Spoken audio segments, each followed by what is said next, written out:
സമയം ഇപ്പം 12:30 രാത്രി ആയപ്പോൾ ഫുഡ് ക്രേവിങ്സ് അടിച്ചു ഗൈസ്. പിന്നെ നോക്കിയില്ല, നമുക്കൊരു ഓംലൈറ്റ് അടിക്കാം, അല്ലാതെ ഫുഡ് ക്രേവിങ്സ് നിൽക്കത്തില്ല. അപ്പൊ നമുക്ക് ഇനി രാത്രി 12 മണിക്ക് ഒരു പാചകത്തിലേക്ക് പോവാം. അപ്പൊ ഗൈസ് നമുക്ക് മുട്ട വറക്കാൻ വേണ്ടി ആദ്യം നമുക്ക് നമ്മുടെ സ്പെഷ്യൽ ചീനിച്ചട്ടി അല്ല ഗൈസ്, ഇത് ചീനിച്ചട്ടിയല്ല, ഇതാണ് ഗൈസ് നമുക്ക് നല്ല രീതിയിൽ കുക്ക് ചെയ്യാൻ വേണ്ടി നമ്മൾ പുതിയതായിട്ട് മേടിച്ച നമ്മുടെ ദോശക്കല്ല്. അപ്പൊ ഈ ദോശക്കല്ല് വെച്ചാണ് നമ്മൾ നമ്മുടെ മുട്ട വറക്കാൻ പോകുന്നത്. ദോശക്കല്ല് മാത്രമല്ല, നമുക്കുള്ള മീനെയും ഇതിനെ എല്ലാം ഇതിനകത്ത് പൊരിച്ച് കഴിക്കാൻ പറ്റും. ഒരു റൗണ്ട് സൈസ് ഒരു സ്ഥലത്ത് കിട്ടിയതാണ്. എന്തായാലും ഇത് വെച്ച് നമുക്ക് പറയാം. ഇനിയുള്ള മൊത്തം ഫുഡ് നമ്മൾ ഇതിന്റെ മണ്ടയ്ക്ക് വെച്ചായിരിക്കും ഫ്രൈ ചെയ്യുന്നത്, ഫ്രൈ ഐറ്റംസ് മൊത്തം. അപ്പം പരിപാടി തുടങ്ങല്ലേ. അപ്പൊ ഗൈസ് നമുക്ക് കുറച്ച് എണ്ണ ഒഴിച്ചു കൊടുക്കാം മുട്ട വറക്കാൻ വേണ്ടി.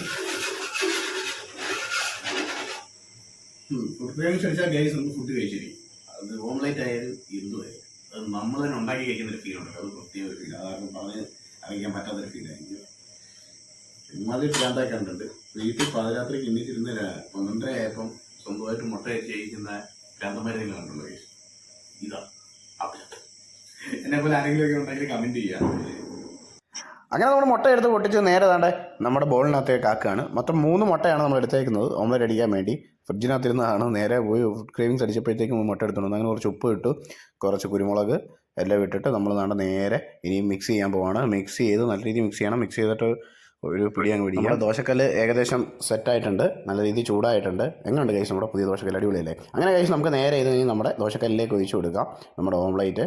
അങ്ങനെ നമ്മുടെ ഓംലെറ്റ് ഏകദേശം പരുവായി വരുന്നു. അങ്ങനെ നമുക്കത് ഒഴിച്ചു കൊടുത്ത് ഇനി സെറ്റാക്കാം.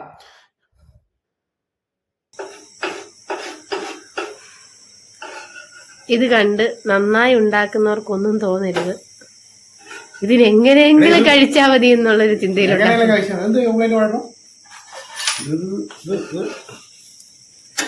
കുറച്ച് പച്ചലയൊക്കെ വാരി ഇട്ടാലോ ഇതിനകത്തൊക്കെ. എന്താണ് ഈ ഓംലെറ്റ്? രണ്ടാമത്തെ റൗണ്ട് ഒഴിക്കാൻ പോവുകയാണ്. ആദ്യത്തെ റൗണ്ട് നമ്മൾ ഒഴിച്ച് വറുത്ത് വെച്ചിട്ട് രണ്ടാമത്തെ റൗണ്ട്.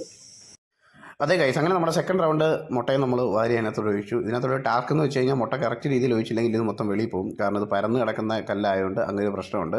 അങ്ങനെ ഗൈസ് നമ്മൾ രണ്ടാമത്തെ റൗണ്ട് മുട്ട ഒഴിച്ച് ഏകദേശം സെറ്റായിക്കൊണ്ടിരിക്കുകയാണ്. പച്ചമുളകും കാര്യങ്ങളൊന്നും ഇല്ല ഗൈസ്, ഒന്നും എടുക്കാനുള്ള ടൈം കിട്ടിയില്ല. അല്ലെങ്കിൽ അത് പെട്ടെന്ന് തന്നെ ക്രേവിങ്സ് അടിച്ചുകൊണ്ട് പെട്ടെന്ന് തന്നെ വറുത്തെടുക്കാനുള്ളൊരു പരിപാടിയായിരുന്നു.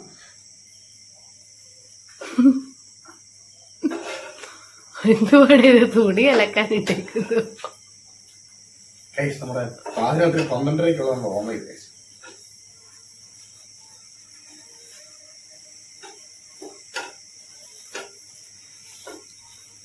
മുട്ട നിർത്തിപ്പൊരിച്ചത്.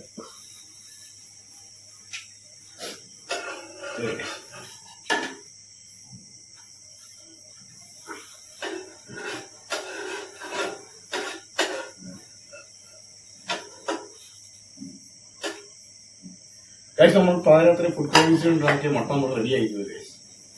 ടെസ്റ്റ് അടിക്കേണ്ടതൊക്കെ ടെസ്റ്റ് അടിക്കാം. സ്പെഷ്യൽ മുട്ട വേണ്ട എനിക്ക് വേണ്ട. ക്രേവിങ്സ് ഉള്ളവർ തന്നെ അങ്ങ് കഴിച്ചാൽ മതി. ഈ മുട്ട ഞാൻ രാത്രി 12 മണിക്ക് ശേഷം ഫുഡ് ക്രേവിങ്സ് ഉള്ള എല്ലാ ആൾക്കാർക്കും വേണ്ടി ഡെഡിക്കേറ്റ് ചെയ്തിരിക്കുകയാണ്.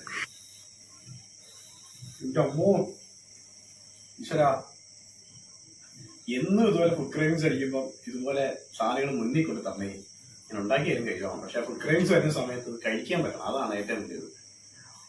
ബിരിയാണി വല്ല ഫുഡ് ക്രേവിങ്സ് ആയിട്ട് കിട്ടിയായിരുന്നെങ്കിൽ പണി കിട്ടിയാനെ. കുക്കറൊക്കെ എടുത്തിപ്പം അരി വേണ്ടി വന്നേനെ. അങ്ങനെ ഓംലെറ്റ് കഴിച്ചപ്പോഴാണ് ഓംലെറ്റ് മാത്രമായിട്ട് കഴിച്ചാൽ ഇങ്ങനെ ഒരു കട്ടൻ ചായ കിട്ടിയ അടിപൊളിയായിരിക്കും. അങ്ങനെ പിന്നെ പ്രത്യേകിച്ച് നോക്കിയില്ല, വെള്ളവും പാത്രമൊക്കെ എടുത്ത് നേരെ കട്ടൻ അങ്ങ് വെച്ചു. അങ്ങനെ നല്ല കുറച്ച് തേയില ഇട്ട് നേരെ കട്ടൻ അടിക്കാന്നുള്ള പരിപാടിയായി. രാത്രിയിൽ കട്ടനും അടിച്ച് ഈ ഓംലെറ്റും കഴിക്കുമ്പോൾ കിട്ടുന്നൊരു സുഖമുണ്ടല്ലോ, സുഖമല്ല ഗൈസ്, ഒരു ഫീൽ ഉണ്ടല്ലോ, ആ ഒരു ഫീലിന് വേണ്ടിയാണ്. അപ്പോൾ ഗൈസ് നമ്മുടെ ചായയൊക്കെ വെട്ടി തെളിച്ച് കുറച്ച് പഞ്ചസാര എടുത്ത് ഗ്ലാസ്സിനകത്ത് ഇട്ടു. നേരെ നമ്മുടെ കട്ടൻ എടുത്ത് നേരെ നമ്മൾ ഗ്ലാസ്സിനകത്തോട്ട് അങ്ങോട്ട് ഒഴിച്ചു. അതും സെറ്റായി. അങ്ങനെ കട്ടൻ ഒന്ന് കലക്കി ഒരു പിടി പിടിച്ച് നോക്കി കൊള്ളാം. അപ്പോൾ നമ്മളുണ്ടാക്കിയ ഈ ഒരു മുട്ടയും കട്ടനുമായിട്ട് കഴിച്ച് നമ്മുടെ ഫുഡ് ക്രേവിങ്സ് നമ്മളുടെ ഈ വീഡിയോ അവസാനിപ്പിക്കുകയാണ്. അപ്പം അടുത്തൊരു നല്ല വീഡിയോ ആയിട്ട് വരുന്നവരെ എല്ലാവർക്കും ബൈ.